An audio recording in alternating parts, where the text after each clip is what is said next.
G'day. Welcome to the AgriCoach podcast for families on the land who want to grow their family's wealth and prosperity across the generations. I'm your host, Ben Law, and I'm the financial bloke. G'day everyone. Welcome back to the AgriCoach Wealth and Wisdom podcast, where we unpack the strategies, mindsets and habits of high-performing families so you can protect your legacy, grow your family wealth and ultimately thrive. I'm your host, Ben Law, the financial bloke, and today we're diving into a topic that sits at the root of why so many families on the land struggle to maintain their success across the generations. Now, I can tell you it's not money.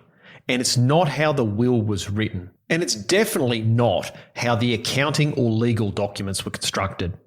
It's actually the conversations that never, ever happened.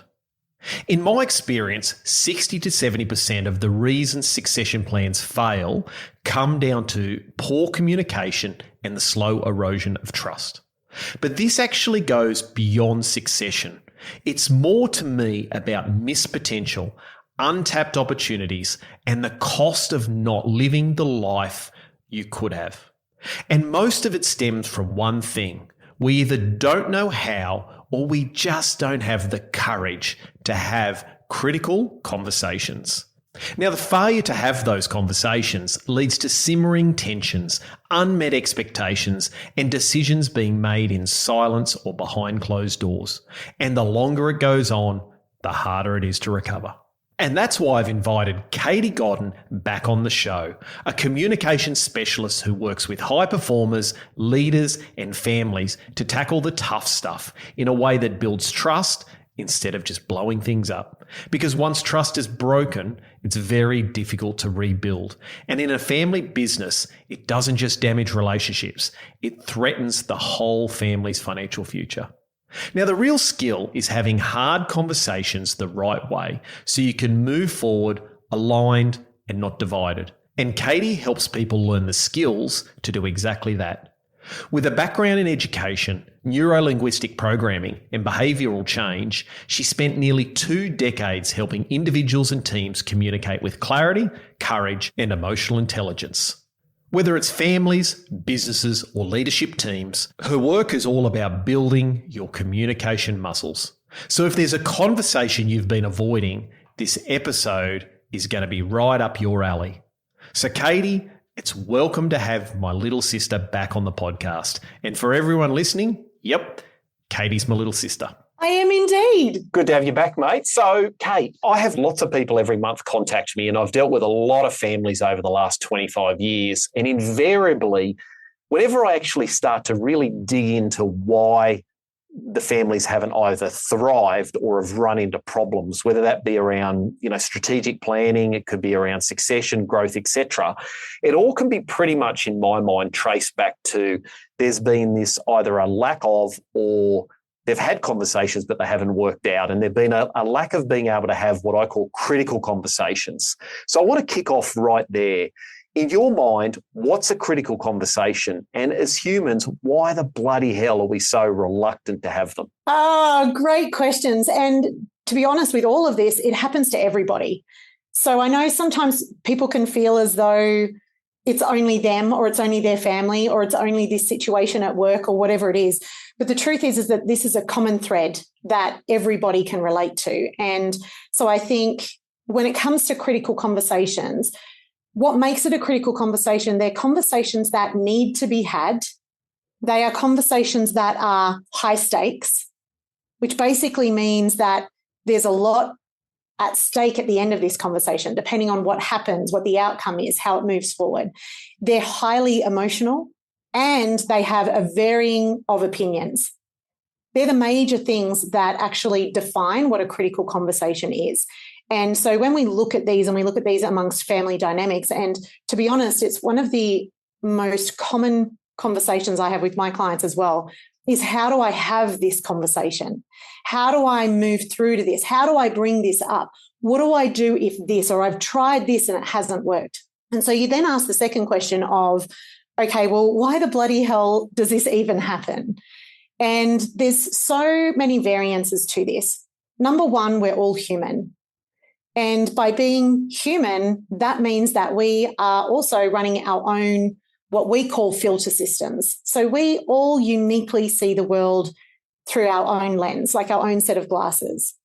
And every single person, just like a fingerprint, has their own way that they view the world. So they have their own beliefs, they have their own emotions, they have their own memories, they have their own language, they have their own values, all of these different things that make up the human mind. And so when we come into conversations, or when we even, before we get there, because the question was like, why do we avoid them? It can be because of a number of things. Number one, we want to avoid it because we're the type of person who doesn't want to upset others. We're the type of person who also feels like if I say something, I'm going to say the wrong thing, and maybe I'm going to singe someone's eyebrows off and completely ruin the relationship, which leads us to fear. The biggest thing that we as humans are looking for is connection. And if something threatens our connection with another human, then it feels really risky. And some people are more adverse to relationships and some people are less. So what do I mean by that? Basically, what I'm saying is that some people are more task orientated and some people are more relationship. And so depending on your personality or your behavioral profile will depend upon how deeply you avoid them or how swiftly you enter into them. So fear is a huge component. The other one is also, what is the unspoken expectation or rules within a family? So some families have rules like, I would never approach my parents about this. I would never say that to anybody. And I think one of the other crucial components is that sometimes we just don't know how to say it. Critical conversations, unless it's been modeled, taught, experienced a lot, or you've actually gone to bring that information into your life, it's a skill set that we just don't know how to have. And so therefore, when it comes to it, we kind of have this little freeze moment where we think, you know what, if I say this, I don't even know where to start.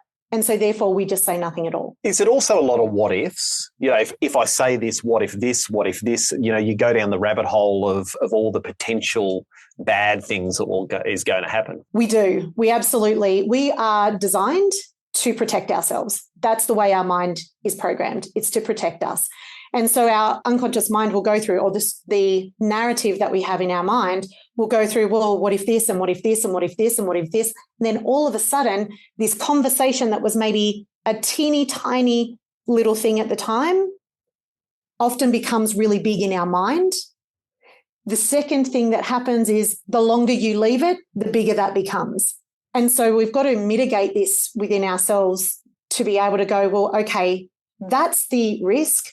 But what's also the reward from it as well? Like, what am I going to actually gain from having this conversation? What are going to be the benefits of it? Well, this is the thing. And also people, I find, don't actually acknowledge the true cost of not having the conversation. So we can see the cost of saying, okay, well, if I raise this issue with mum and dad, or I raise this issue with my kids or my wife or husband, we can see the downsides. Like we can look at the cost of having that conversation if it goes pear-shaped.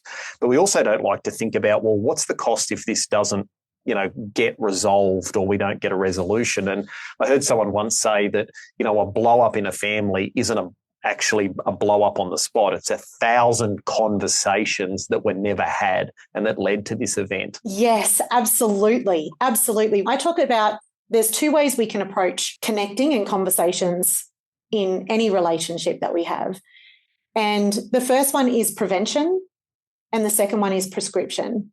And so whenever I look at a relationship and I like to think about a relationship, it's kind of like, am I willing to do what it takes to prevent big explosions coming through and to actually have the depth of relationships, the respect in the relationships, the connection in the relationships? Or am I going to be comfortable now because right now it feels uncomfortable to have that conversation and then be really uncomfortable later? Or am I going to be uncomfortable now so that we have a better, more fulfilling, more robust relationship later? Yeah, I love the one. I've used this a lot of times with people over the years, Kate, is accepting short-term comfort will almost invariably lead to long-term suffering. Yes. And I think that's a real powerful thing to think. And I've quite often used that within my immediate family, is to be able to sit down and go, look, this is uncomfortable at the moment, but if we don't have this discussion now, this is going to lead to a problem down the track, which is far, far worse. But we're wired to go, yeah, but that's a problem for later, not a problem for now. I'm just worried about this. And we get into that fight or flight mode. And I did a podcast a couple of weeks ago with Alan Parker, which was hugely popular. And he talked about how, the amygdala, or the fight or flight system in our brain, is hijacking most family meetings, because we instantly have these. We go into fight or flight. Our frontal cortex, I think it is, doesn't fire properly. And we just get into this panic and fear mode straight away before we've even had the conversation. Exactly. And then there's a narrative that runs with that, right? Like the emotion hits in, because these critical conversations come with a level of emotion, right? They're not non-emotional things, and they come with that. And then the story continues, and then you actually are very ineffective when you're in that fight or flight mode. And sometimes for some people, it's freeze.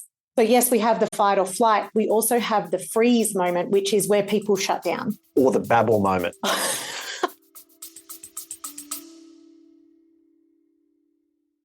You've built a scaled, highly profitable operation you're proud of. But what will your legacy really be?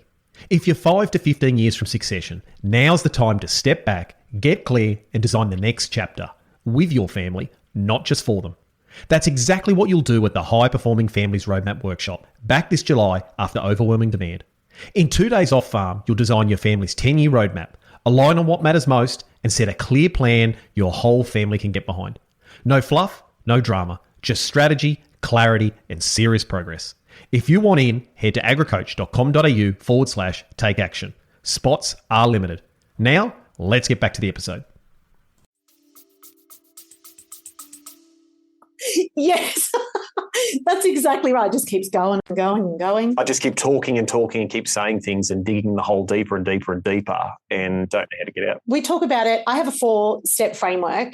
Can I share that with? Well, can we just park that for a few minutes and come back to that? I'll write that down so we definitely come back, because I want to give people strategies how to do it. But what I want to do is say, in our family, we were a prime example of that growing up, weren't we? Is everyone talked, but nobody actually communicated. There was always words going on, but nobody actually slowed down enough to say, well, are we having the right conversations, or are we just talking about the weather? Yeah. Yeah. And I guess it depends on the level. You're right. There was a lot of times where we did growing up. It was just, we'd all talk over each other. We all just having this nattering conversations. And I know at our table, we can have 3 or 4 conversations going on at once. Oh, I've got them going on in my head. Yeah, so do I at times. Don't you worry. I think it's really, people have to have a willingness. They have to have a willingness and a knowing of what else is available. A willingness to actually try something different, to deepen the connection, to have those moments. And I think that that's really overlooked. A lot of people say, oh, you've got to have this thing. Well, nobody's got to have anything, right? For us, we need to just know what's available for us, because, growing up with, and this goes for everybody, our behavior is influenced by those that are around us. And so depending on what we've been exposed to and what we've experienced and what we've actually lived will be dependent on what we know is available. So, for example, when I first studied language and communication and leadership, and I really got into this world, I had no idea about the gaps that I had in my communication. I had no idea. It was like, I'm a great talker. Put me on a stage. I can speak with a microphone. I can create connection with anybody. But was I really at depth with my communication? Can you then define the difference between talking and communication? So communication, if I really simplify this down, communication is telling people information. Conversation is where it becomes a two-way interaction between, between 2 or more people. And in that, we've got to distinguish whether I am just talking at you or whether you and I are engaging in a dialogue that is, number one, for me personally, is respectful. And are you able to say what you're feeling and me be able to receive it, and then me to be able to engage back with you? And I tell you what, for your audience, confrontational conversations or difficult conversations or awkward conversations was something that I absolutely never liked to have. I was like the avoider of hard conversations. Now you're very, very skilled in that space. Do you still find your natural instinct or your biochemical within your body does still put you in the fight or flight until you get control? Absolutely. Yes. My innate human nature. Someone said this to me one day.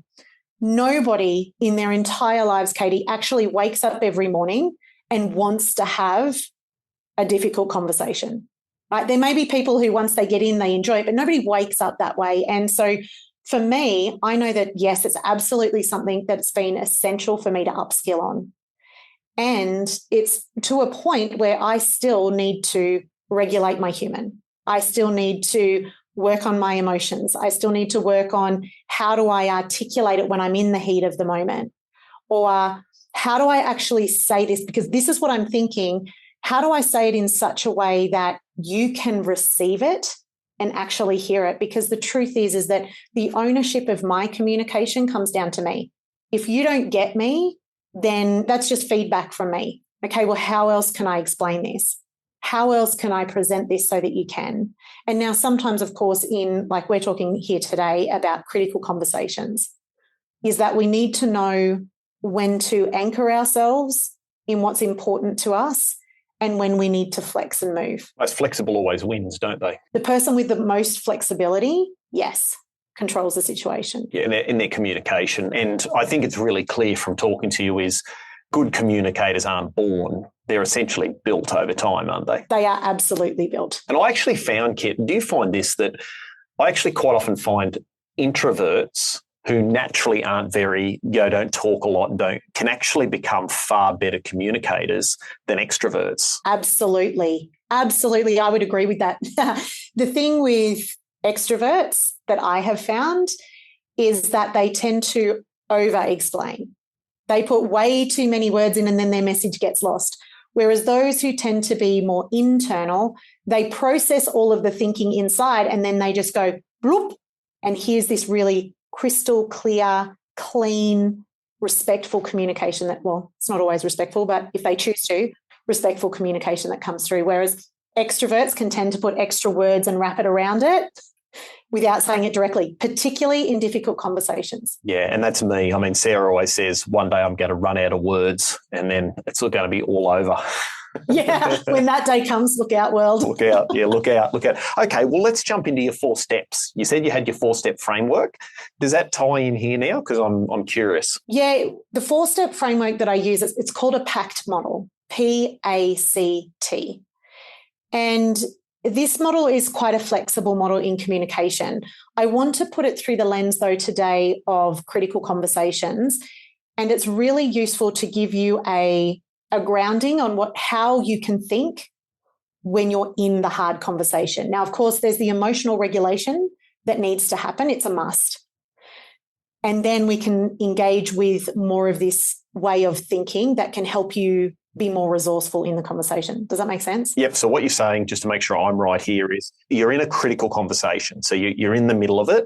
You've got to regulate your emotion, and then we've got PACT once we're in there. So is there a quick thing that we can actually do just to say, how do you regulate your emotions? Is there something really quick we can just give someone a tip for that now? Absolutely. Number one, which people look over so often, is breathe and slow your breath down, because when we are in fight or flight, we're breathing fast and we're breathing really shallow. And that actually fuels the biochemical stuff that's going on in your body. And so if we can actually regulate that, so just breathe in, simple box breath, breathe in for 4, hold for 4, and then breathe out for 4. The second one, which I prefer because my emotions get quite robust, is I breathe in for 4 and I breathe out like I'm blowing through a straw for 8. So breathing in, and then breathe out. But of course, in the middle of a critical conversation, we may not necessarily be able to do that, but we may be able to just breathe in itself. Absolutely. Here's the thing about critical conversations. Critical conversations do not have to be done fast. If you need to take a breath, you have every right to pause the conversation and do what you need to do so that you can come back as your best self. That's my theory. So in that conversation, you might just do a 2 and a 4 breath, literally that. The other thing before you go in is to move your body. So for me, I run large trainings and I get nervous. It's not so much it is a critical conversation. It's critical you step up. Yeah. And so I move my body to release the energy out of it, and then I breathe. Two simple things. Once we're in the conversation, if it gets to a point where because a lot of critical conversations can sometimes just pop up. Do you notice that with your people is sometimes they just pop up and you're in the conversation and all of a sudden it takes a left turn and you go, holy guacamole, what in the world is going on here? Well, succession's very much like that. All of a sudden someone says, I was in the cattle yards with Dad, and all of a sudden it came up, or someone all of a sudden we were having lunch and then some issue got brought up, and it's a conversation we need to have, but it's like, geez, I just stuffed a sandwich in my mouth. This is not the right time to be having it. And that's what we're talking about. Yeah. So in those moments, the important thing to do is this PACT model. So the first thing is to pause and zoom out. So in that pause, you get to take a breath. So you pause and zoom out. What do I mean by zoom out? When we're in the heat of the emotion, we're like deep in the weeds and we're like at the bottom of the forest where it's like shrubs everywhere and we can't really see what's going on. So we need to pause in that moment and zoom out. So I want to just imagine, your audience to imagine that we zoom out above the trees. Because if we zoom out above the trees, we can actually see what's directly in front of us, and we can make then clearer decisions on what angle to take. Yeah. So that's why it's really important. The second step is the A, which is assess needs. And in the assess needs, there's three major things that need to be thought about. It's about what's the needs of the situation right now, what's needed here, because that's the question. So for everybody listening, the question you ask yourself is what's needed here? And when we look at what's needed here in the situation, what's needed here for you, what's needed here for them. Now, to really just make this so simple is if you're at a lunch table and you've got other people around and some sort of conversation comes up and you're like, whoa, this is not the time or place, and you feel it in your body, pause, zoom out, what's needed here? Actually, I need to just say that this isn't the place for this conversation. Let's talk about it tomorrow morning. Well, you get to shape where it comes from. You're not being ambushed. No. And here's the thing is sometimes we have that feeling. I used to have that feeling. Right? I'll give me as an example is I had the feeling that I had to have that conversation right then and there. And if I was really uncomfortable, I would shut down and just say nothing, because I was told if you have nothing nice to say nothing at all. And so in my head, I didn't have very nice things to say. So I would just shut down and say nothing at all. The problem with that is that builds up resentment and it builds up mistrust. And it actually fractures the relationship. What I had to learn was that it's okay for me to go, Katie, or whoever it is, say it's you across from me, right? Go, hey, Ben, for me right now, we need to pause this conversation. It's not one to be had right now. Can we talk about this tomorrow? Well, this is really important. I get it. Can we just park it for now? Can we talk about it at 9:00 tomorrow morning when I'm back in from XYZ? Exactly. And I can give you the 3 A's that we use as well. Anyway, I'll come to that after. But so we've got to assess what's needed here. So do you need a pause? Is this like a conversation that needs to be had now? What's the needs of this? Is it safety that's needed right now? Is it that there are little people's ears around that actually don't need to hear this conversation? Because there are times when we need to pause a conversation and we need to have it when our children aren't around. Yeah, and we're also frustrated ourselves. Like it's just like a bad timing. Like you're frustrated, you're angry, you've got something you're trying to do, you're rushed and teared. Like there's a whole lot of reasons there for yourself personally. Yeah, absolutely. There is. And that's where it really comes down to us knowing what do we need right now. And it is a question that seems so simple, and yet I'd love everybody to consider, like, what is it that you need in that moment? Do you need to pause this conversation? Do you need a second to process? Do you need to get your thoughts together? Do you need some consideration time? Clarification. Do you need clarification? Absolutely. Do you need perspective? What is it that you actually need? Because quite often, if we're someone who wants to avoid a conversation, it's generally we're people pleasers, generally. And so in that conversation, we need to also tune into, well, what do we need right now? And we can do that respectfully. Also, too, Kit, one that I see all the time is this is the first time that this topic's ever been brought up. again, I'll just go back to that whole succession thing. This is the first time mum's ever mentioned it or dad's ever mentioned it. This is terrible timing. If I don't say something here and something right, I'm going to lose my opportunity. So there's also the chance that you need to elevate and step up and be quick thinking to be able to go, let's don't lose this opportunity. Absolutely. And in those moments, you can do that too, right? You can, in the middle of a conversation, say and communicate. Don't just go quiet, right? Because silence can be destructive or it can actually develop something. So if you need to pause and think, my biggest consideration is to tell people that's what you're doing. Yeah, I just need to think about that for a second. Or can you say that again? Yeah. Oh, gosh. Ben, can I just pause you there for a second? Great question. I really need to just think about that for a second before I give you an answer. Mm-hmm. Doing that actually radiates a whole level of respect for someone, that you're respecting what they've just said to you.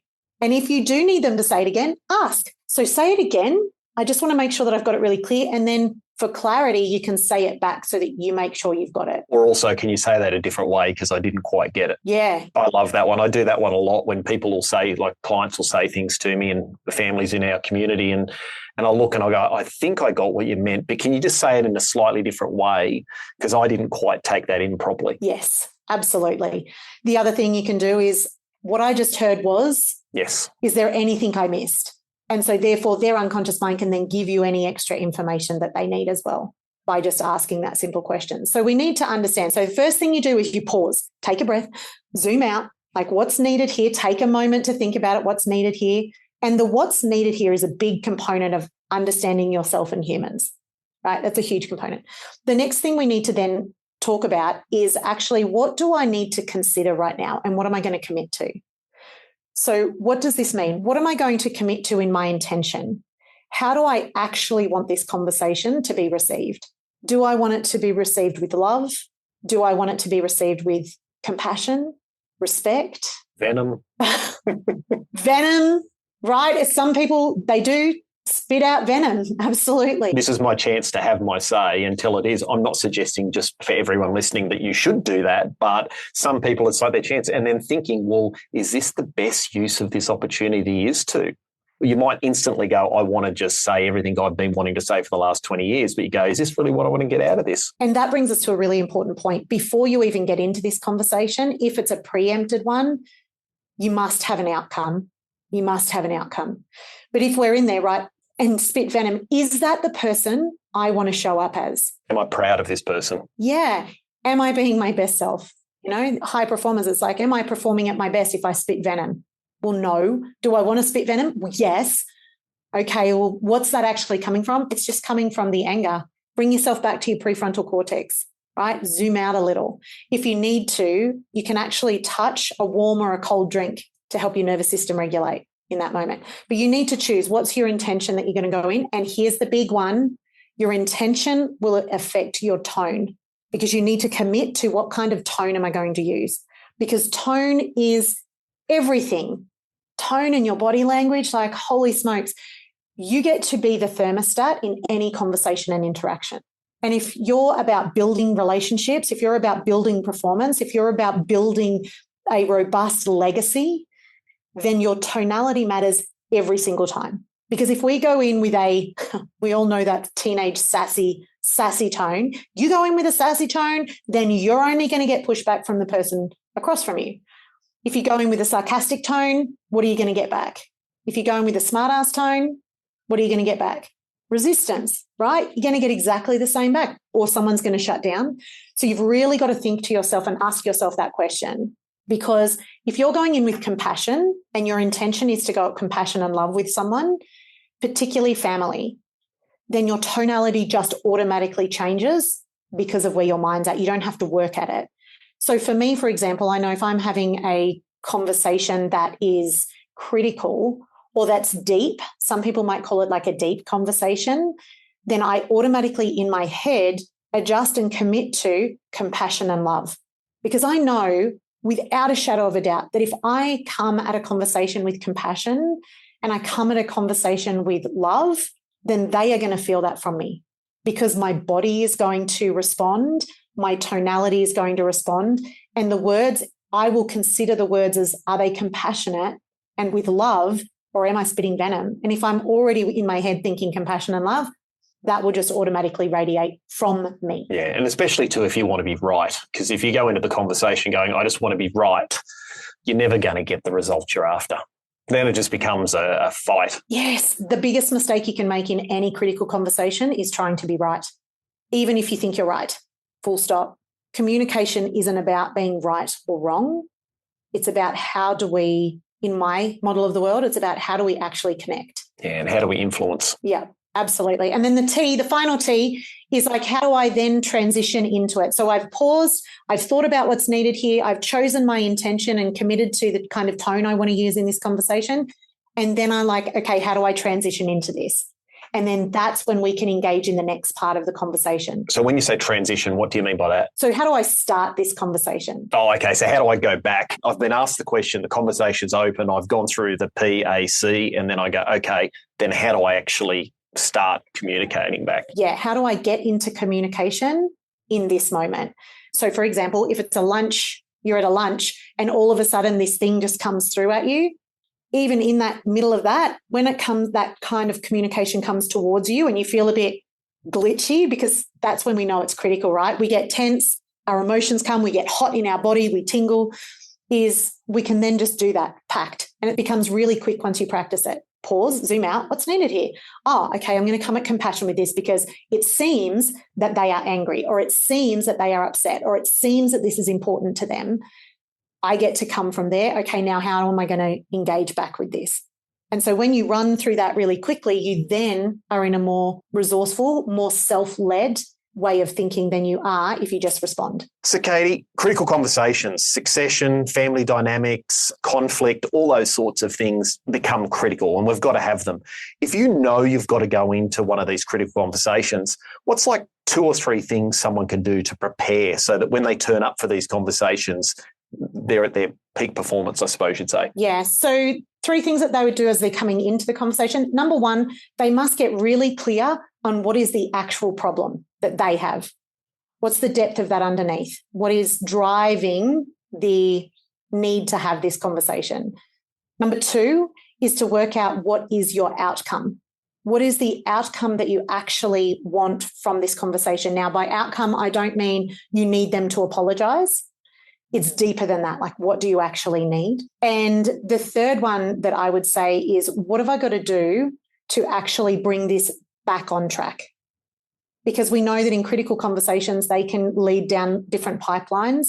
So if we can have in our mind some game plan of, if it does go off track, if we've got a talker in the family, how do we bring it so we're back on topic and continue to grow the conversation? Yeah, that's a really important point. I call them tangents, because when we're building roadmaps with families and you're having, critical conversations, is people do end up going off into these tangents. And before our family meetings, etc., we always talk about tangents, and so that we can actually call those out and say, hey guys, our key, clear, actual problem here is, are we going to scale up the business and buy the neighbour's block? What's the outcome? Well, we want an agreement by the end of it. And then if we're halfway through the conversation and we've gone off on tangents, say, hey guys, we've just hit a tangent. And everyone sort of laughs and go, oh yeah, we have, haven't we? Or we'll go, gee, that Ben always goes off into tangents. Let's bring it back to where we need to go. And then you can put a bit of humour behind it. Because critical conversations don't always have to be confrontational. Like, they could just be a really critical conversation that you've got to have about the future. And you're going, holy dooly, should we go borrow that $2 million, $100 million to buy that extra block? This is critical. We need to have it. Let's get into it and let's do this properly and let's get on the same page. So critical doesn't always have to mean confrontation. It does not have to mean it. A lot of the time, some of the simple ones that we've already had is, how are we going to raise our kids? Like, sometimes that's a critical conversation, yet we may not label it that. So, you're exactly right. They're just conversations that need to be had for a specific outcome to move us forward. Yeah, an important conversation that really needs to be had. And look, before we go into the last thing, Kate, is one of the things I try and get families to do is to sit down as a family and go, what's the conversations that we're either avoiding or not having? Great question. And when you sit there and they think and they go, oh, gee, we talk a lot. I don't think there's any conversations. You go, well, what about mum and dad's retirement? What is that going to look like? Are you excited about the next version of your life? And they're like, oh, I don't know, I haven't ever talked about that. Or what about what happens if interest rates go up? and we hit a dry time and they go, oh, geez, we don't really want to talk about that. There's so many things. So it's like, what are you avoiding and what conversation should we be having? And that's a good start. And if you can do that as a family or as a couple and start to have those critical conversations and practice these real basic skills when the stakes are low, then when the stakes are high, it becomes a muscle that you've worked. Absolutely. It's important that we have all the types of conversations so we can be prepared and build ourselves for those times and moments that they are critical and in a bigger capacity. Yeah, awesome.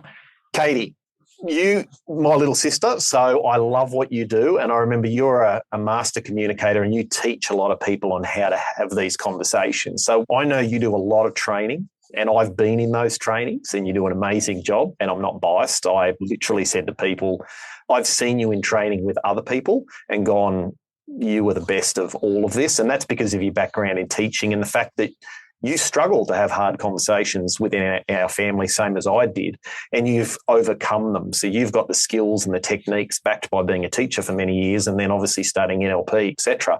So talk us through, what do you do?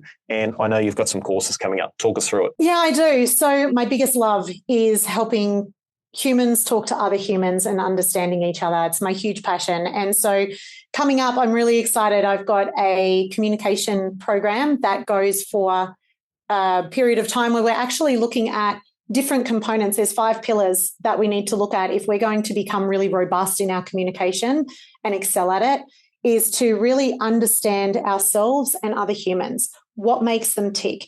How do they understand each other? What is their language so that I can speak to them so that I can be heard? We also talk about what it is that the trust levers. How do we actually pull different levers? Because in any relationship, in any communication, we are really good at some parts, and then other parts, there are levers that we didn't even realize were there, or they're a little rusty. And so if we can pull on these levers, we get to create meaningful change with the people that we're working with. And so this program is all about how do we build more trust? How do we build more momentum? How do we build more influence? But most importantly, how do we deeply connect in a respectful way with those that are around us? And that, for me, is like the key to life, because communication is woven in absolutely everything that we do. And when we become really skilled or dial in our skills in our communication, then it can unlock whole new conversations, whole new types of relationships, and whole new opportunities that we didn't even realize existed. And we get to live a life we love because we know how to speak and we know how to hold our ground. So we've got our communication mastery program coming up. And so that's all virtual and online? Yes, all virtual online. Yes, with short mini trainings that are done behind the scenes, as well as group coaching calls with me to really unpack and look at how we can practically apply this in our lives, because I'm a practical Polly. I get that. And look, my anecdotal experience is around 60 to 70% of the reasons families break down or succession breaks down is because of a failed communication and a breakdown in trust. And so we spend a big amount of time on communication in our community, our high-performing families community, because it's the number one factor that families break down. And so I tell people all the time, Kate, that if you're having problems with your pre-succession or your succession, or you're having problems in a family business or in relationships, go work on how to become a better communicator. And that's the linchpin. It's the key to success. And we don't have time to share it today, but I had a beautiful experience where someone last week had a very, very critical conversation with their mother and father. And it strengthened the relationship out the other time. It repaired so many years of problems because they had the skills to be able to go and have the conversation in a respectful way. But it also created massive influence and got them what they mutually all wanted. So I think it's an absolute no-brainer. And I think farmers spend so much money on learning how to grow better cattle, crops, they go to training courses, and yet they spend no time on communication. So for anyone listening out there, where do people go to find the training course? Yeah, it's at katiegodden.com. Excellent. Fantastic. And it's called the Communication Mastery. Fantastic. Well, I'm going to shout out to everyone. Go and have a look at it. It's a small investment of time. It'll have a massive compounding outcome within the family, I'm sure. So get into it. Excellent. Now, Kate, is there one thing you'd like to leave, one bit of wisdom for families listening about communication? The one thing is get into it. because the sooner that we can get into communication with people, the sooner we get to move through things and actually enjoy everything in life. Awesome. Thanks, Kate. Perfect. Thanks for having me. Well, before you shoot off, here's a couple of things I just want to run through. First, the truth is that you'll never get better at having conversations by avoiding them. Conversation muscles are built up over time, and you've got to view this through a progress, not perfection. The sooner you start having conversations when the stakes are small, the sooner you can build those skills up over time. Secondly, just in there, and I mentioned this a few times on the podcast over the years, but one of the things I really push within our high-performing families community is the fact that you have to infuse forgiveness into your families, a theme of forgiveness. Now, I know that's hard, I know that's difficult, but if you're going to start having these critical conversations, people are going to say the wrong things and get misinterpreted, etc. So we have to be able to forgive each other going through. Otherwise, you're never going to proceed. And always remember, the one other thing I've said a whole lot of times is, do you want to be right or happy? Keep that in mind when you have these conversations. Now, if this episode hit home with you, I want you to share it with a family that you think will benefit, because you'd be surprised how often these sort of podcasts can be a spark that opens up overdue conversations. The amount of times I've had people come back to me and say, hey, Ben, I shared that podcast on succession or estate planning or opening up conversations with Dad, and Dad doesn't normally listen to these things, and it caused him to come back and say, hey, we better have these conversations. So make sure you share it with someone that will get some benefit from this. And remember, when doing this is letting them know that speaking up when a conversation needs to be had isn't about creating conflict, it's about protecting connections. So that's it for now. Thanks for listening. I'm Ben Law, I'm the financial bloke, and I want you to remember it's more important who you are, your character, than what you have. Take care, guys. See you next time.